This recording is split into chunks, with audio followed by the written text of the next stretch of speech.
Well, welcome to the kitchen, everybody. I want to get started with a Demi Glace sauce. Now, a real Demi Glace sauce actually takes forever to make and is very expensive, and many times you can't find the ingredients. So I've created a delicious faux Demi Glace sauce that is so easy to do.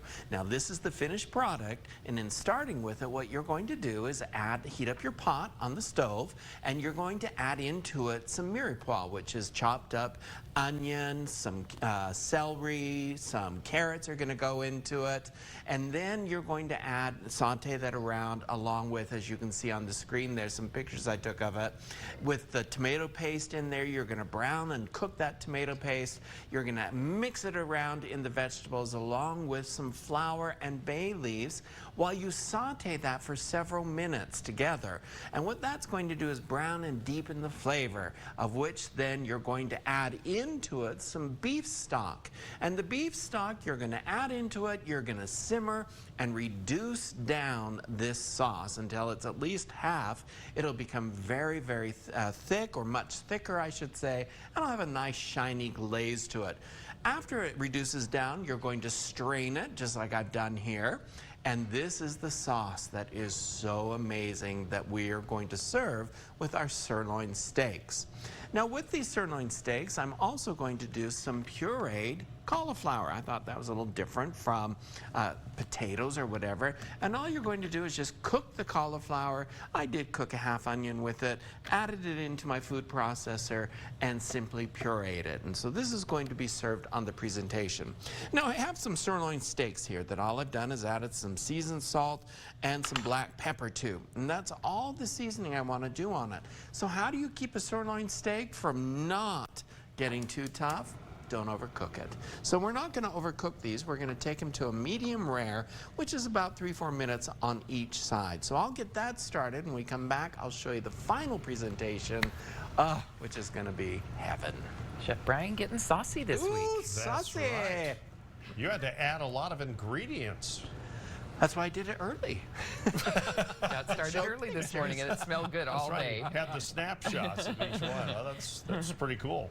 All right, thanks a lot, Bryan. We have a lot of that kind of people around here. I think we do too, and I am a perfectionist when it comes to many things. So let me show you the perfect way to plate up this steak. It's so delicious. Started off with the cauliflower puree. And this is very easy to do. You can boil the cauliflower, you can roast it, you can bake it, you can, whatever you want to do. Cook it, puree it up. I did add a half an onion to it as well, a little salt, a little pepper to taste. And I'm using that instead of mashed potatoes, which you could absolutely use. As far as the sirloin steaks, now they've been sitting here for about, 10 minutes or so. I'm going to slice them into about half-inch strips. And this is the way that I'm going to serve them, just like that. And so now let's take these strips here, and I'm going to put them right over top of that delicious puree there. There we go. Turn that there. And then I'm going to take that sauce that we worked with so hard to create, because that's the one thing that you're going to find about world cuisines. They all have delicious sauce that go with them, and that's the important thing and the easiest way to really dress up your dinner ideas. And so this is a sauce that you could use for gravy if you wanted to. You can use it to finish this up. It's just a very flavorful sauce that's a little different than just a regular brown gravy. And so we're going to just kind of stir that right over the top of that. And then you can add some sprinkled greens on top of it, some parsley, whatever you want to do. You can add in some diced things.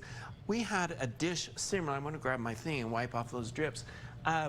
We had a similar dish to this on our cruise that we were on, and they actually served pickled potatoes on top of it. And so that was a fun way to finish off this dish. But it's a wonderful idea. It highlights the sauce that I'm working on this week to show you how to elevate your cuisine to a whole new level, and this sauce will definitely do it when you have steaks. Head on over to KUTV.com for the recipe. You can also go to cookingwithchefbryan.com for the recipe and elevate those steak dinners. And I like how you did it without having to take 2 days to make that sauce. Amen to that. It was a very easy one. Cheater version. Yeah. All right. A smart version. Yes. Yeah.